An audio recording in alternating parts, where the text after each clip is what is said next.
Bab 642 Sekte Xiandao. Di dalam aula, Sabta tiba-tiba menatap Michelle Sangguan, di mana dia sekarang. Michelle Sangguan menjawab, "Yang mulia, saat penguasa kota Ye pergi, dia pulang dulu ke kota Senwu. Tapi saat ini dia sudah tidak berada di kota Senwu, kami tidak tahu kemana dia pergi." Sabta mengangguk, "Hubungi dia." Michelle Sangguan memberi hormat. "Baik, hamba mengerti." Selesai bicara, dia berniat meninggalkan tempat itu. Pada saat ini, Sabta tiba-tiba berkata, "Bagaimana dengan keluarga Sangguan?" Mendengar ini, Michelle Sangguan mengangguk. Semua anggota keluarga, termasuk kakek, tidak pernah meninggalkan keluarga. Kami tidak pernah melanggar perintah yang mulia. Keluarga Sangguan. Keluarga ini pernah menjadi keluarga yang sangat terpandang di kerajaan dewa. Sayangnya, waktu itu Hoshi Sangguan, kepala keluarga Sangguan melakukan sebuah kesalahan besar sehingga langsung dibunuh oleh guru kerajaan dewa yang sebelumnya. Tidak hanya itu, seluruh keluarga Sangguan ditahan oleh guru kerajaan dewa yang sebelumnya, tidak boleh meninggalkan mansion keluarga Sangguan. Keluarga bangsawan yang tadinya sangat terkenal langsung menjauh dari pusat kekuasaan kerajaan dewa hanya dalam waktu semalam. Hal ini merupakan sebuah pukulan besar bagi keluarga Sangguan. Bisa dikatakan, kalau terus berlanjut, tidak sampai 10 tahun, keluarga Sangguan akan jatuh menjadi kekuatan yang tidak berarti. Pada saat ini, Sabta tiba-tiba berkata, "Mulai saat ini, perintah penahanan keluarga Sangguan dibuka. Semua hal yang sebelumnya milik keluarga Sangguan, boleh kalian perjuangkan kembali." Mendengar ini, Michelle Sangguan terbengong sejenak, kemudian pada saat berikutnya dia segera berlutut dan berkata dengan suara bergetar, "Terima kasih yang mulia." Kata-kata Sabta sama saja dengan membuat keluarga Sangguan lahir kembali. Karena keluarga Sangguan sudah mulai jatuh di kerajaan dewa, mereka juga tidak berani berkembang lebih jauh karena takut akan membuat guru kerajaan dewa tidak senang dan membawa bencana bagi mereka sendiri. Sekarang, Sabta menarik kembali perintah penahanan keluarga Sangguan. Bagi keluarga Sangguan, ini benar-benar sebuah kelahiran kembali. Sabta menatap Michelle Sangguan. "Pergilah." Michelle Sangguan berdiri dan memberi hormat lalu pergi meninggalkan tempat itu. Sabta menatap hukum surga. "Katakan persyaratanmu." Hukum surga terdiam beberapa lama lalu berkata, "Hanya ada satu, aku tetap hukum surga, aku tidak takluk pada kerajaan dewa kalian. Kita sama derajatnya, hubungan kita berdua adalah kerja sama." Sabta terdiam. Hukum surga berkata lagi, "Aku bisa menyerahkan sumber energi hukum surga, tapi semua jenis makhluk di alam semesta chaos harus di bawah pengaturanku. Mengenai urusan internal kerajaan dewa, aku tidak akan ikut campur. Aku juga tidak akan ikut campur dalam perseteruan antara manusia dan para klan. Kalau kamu setuju, ketika dunia Akbar Suan Huang menyerang, aku bisa melawannya bersama kalian untuk menjaga alam semesta chaos ini." Sabta berpikir beberapa lama lalu mengangguk. "Boleh." Hukum surga mengangguk. "Baiklah." Selesai bicara, dia pergi meninggalkan tempat itu. Setelah hukum surga pergi, Sabta berjalan keluar aula, lalu dia menghilang dengan cepat. Tidak lama, dia sudah tiba di sebuah pegunungan. Sekte Rahasia Surgawi. Sekte Rahasia Surgawi ini bisa dikatakan merupakan sebuah sekte yang sangat spesial di kerajaan dewa, karena sekte ini memegang banyak sekali informasi. Hampir tidak ada hal yang tidak mereka ketahui. Sabta datang ke sebuah aula, lalu satu orang tua berjalan mendekat. Orang tua itu adalah Austin Mu, ketua sekte Rahasia Surgawi yang sekarang ini. Sabta menatap Austin Mu. "Kirim perintah ke pasukan Zudao, minta mereka untuk segera kembali." Pasukan Zudao. Mendengar ini, raut muka Austin Mu berubah. Yang mulia. Sebenarnya, pasukan paling kuat yang dimiliki kerajaan dewa bukanlah pasukan Shenwu ataupun pasukan dalam kegelapan, tapi pasukan Zudao. Saat Nelingu membunuh hukum surga waktu itu, dia membuat sebuah pasukan yang bernama pasukan Zudao. Tujuannya adalah untuk membunuh hukum surga. Pasukan ini menghilang setelah Nelingu membunuh hukum surga di saat itu. Banyak orang yang berkata bahwa Nelingu membubarkan pasukan Zudao. Sebenarnya tidak seperti itu, orang-orang ini hanya tetap ada dengan cara berbeda. Pasukan Zudao hanya setia pada Raja Kerajaan Dewa dan hanya mendengar perintah Raja Kerajaan Dewa. Dan hanya Raja Kerajaan Dewa yang bisa membuat orang-orang ini kembali. Sabta berkata pelan, tidak peduli seberapa jauh mereka, harus segera pulang. Austin Mu memberi hormat lalu berbalik pergi. Setelah beberapa saat, Sabta menghilang. Di dalam aula utama Sekte Pedang Taiksu, Taiksu Jian berdiri dengan tenang. Dia sudah menunggu selama 18 hari. Saat ini, tubuhnya sudah semakin berbayang, paling lama 1 hari, dia sudah akan menghilang. Waktu berlalu perlahan, di hari kedua, tubuh Taiksu Jian semakin pudar. Tepat di saat dia akan menghilang, pintu aula utama terbuka dan Mileye berjalan keluar. Saat melihat Mileye, dia tercengang sejenak, lalu mukanya menampakkan seulas senyum. Selamat. Selesai bicara, dia akhirnya menghilang sepenuhnya, hanya tersisa sebuah segel hitam berbentuk pedang.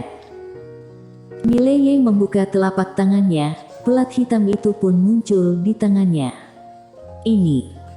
Raja Iblis berkata, segel pedang Taiksu, sebuah benda berharga alam Taoisme puncak.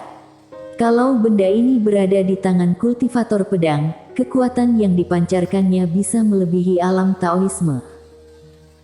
Mileye menatap segel pedang di tangannya sekilas.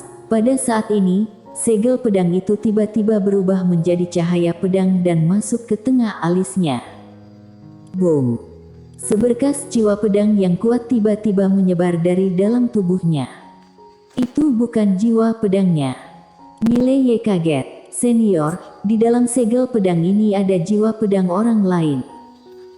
Raja Iblis berkata, iya, saat genting kamu bisa mengerahkan jiwa pedang ini. Jiwa-jiwa pedang ini setidaknya bisa membuat kekuatan tempur kamu meningkat 40% lebih, itu bahkan lebih kuat daripada jiwa naga kamu. Mileye tersenyum, barang bagus. Sambil berbicara, dia menyimpan segel pedang Taiksu kemudian berbalik dan menghormat ke arah aula utama. Para senior, terima kasih. Alam Dewa Pedang.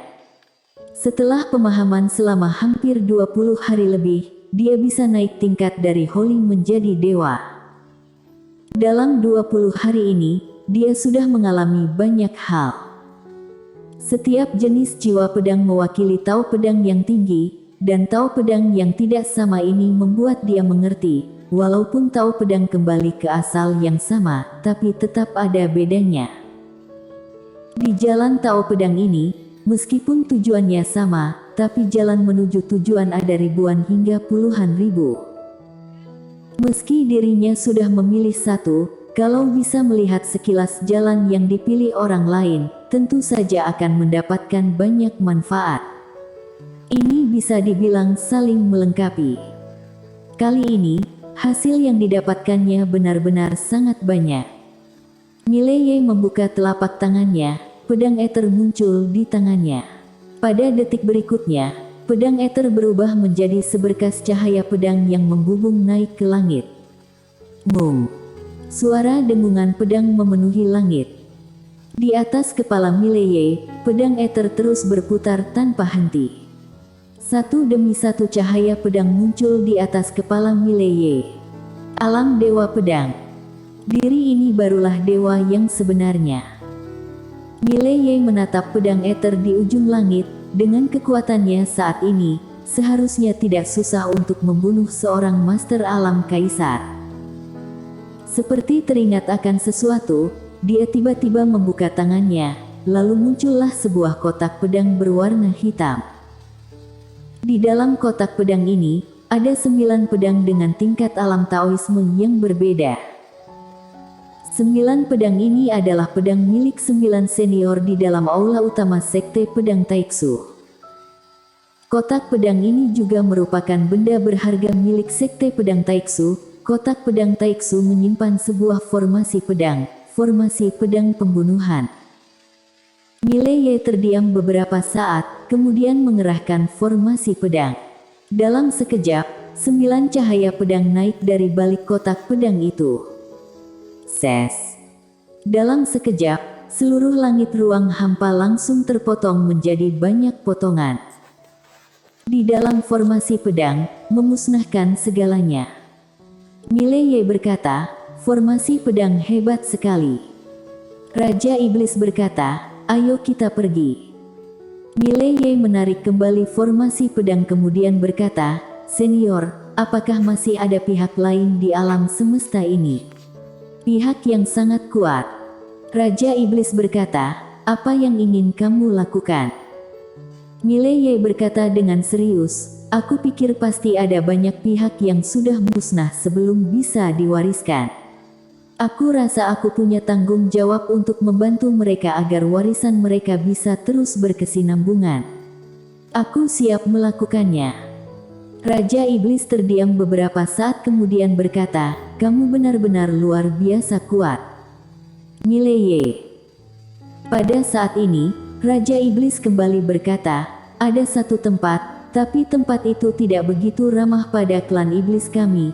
Kalau kamu pergi dan di tempat itu masih ada orang yang hidup, kemungkinan besar akan berbahaya. Apa kamu mau pergi? Tentu saja, bisa juga pihak lain tidak punya pilihan lain lalu memilih untuk mewariskan semua yang mereka miliki padamu. Bagaimanapun juga, mungkin tidak akan ada lagi orang hidup yang datang ke sini. Mileye berpikir sejenak lalu berkata, kita coba saja. Raja Iblis berkata, ke arah utara. Mileye mengangguk lalu terbang dengan menggunakan pedang. Sekarang ini, kecepatannya menaiki pedang sudah lebih cepat 5 kali lipat dibanding sebelumnya. Bisa dikatakan kemampuan dia saat ini sudah jauh berbeda dibanding sebelumnya. Yang paling penting adalah tubuh fisik dia saat ini adalah alam Fendi. Saat ini, tubuh fisik dia bahkan lebih kuat dari seekor naga. Tidak lama kemudian, Mileye tiba di sebuah pegunungan, dan pada saat ini, Raja Iblis berkata, sudah tiba. Mileye berhenti, dia mengamati sekeliling, tempat itu dikelilingi pegunungan, manusia terlihat sangat kecil di tengahnya. Mileye bertanya, Senior, tempat apa ini? Raja Iblis berkata, Sekte Xiandao. Mileye bertanya, sangat hebat. Raja Iblis berkata, waktu di daratan ini, saat aku belum muncul, mereka adalah yang paling kuat di dunia ini. Kedudukan mereka sama dengan kerajaan dewa di alam semesta chaos. Mileye mengangguk, Senior, apa kamu pernah pergi ke dunia Akbar Suan Huang? Raja Iblis berkata, waktu itu aku pernah mau pergi, tapi akhirnya tidak pergi karena beberapa alasan. Tempat ini memang tidak sederhana, banyak master yang setelah meninggalkan dunia mereka sangat ingin pergi ke tempat ini. Mileye bertanya, kenapa? Raja Iblis berkata, manusia harus selalu berjalan ke depan. Mendengar ini, Mileye mengerti. Dunia Akbar Suan Huang adalah dunia paling kuat di alam semesta 4 dimensi, pengetahuan seni bela diri di sana tentu saja jauh dibandingkan dunia lain. Kalau ingin semakin maju, tentu saja merupakan pilihan terbaik untuk pergi ke sana. Raja Iblis berkata, coba kita ke puncak utama. Mileye mengangguk, dia menaiki pedang, dengan sangat cepat. Dia melewati banyak gunung besar lalu tiba di puncak utama Sekte Xiandao. Di puncak utama, ada sebuah aula yang sangat besar, tapi aula ini dipenuhi rumput liar. Sejauh mata memandang, tempat ini terlihat terlantar.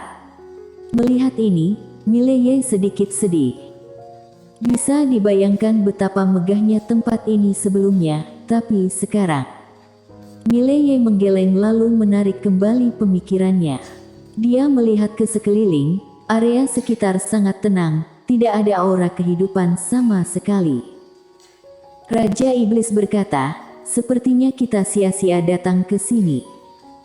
Mileye berpikir sejenak, lalu tiba-tiba berkata dengan kencang, apakah ada sisa jiwa spiritual atau tubuh bayangan dari Sekte Xiandao? Kalau kamu masih tidak mau keluar, aku akan pergi. Kalau aku pergi, kalian akan rugi besar. Raja Iblis bersambung.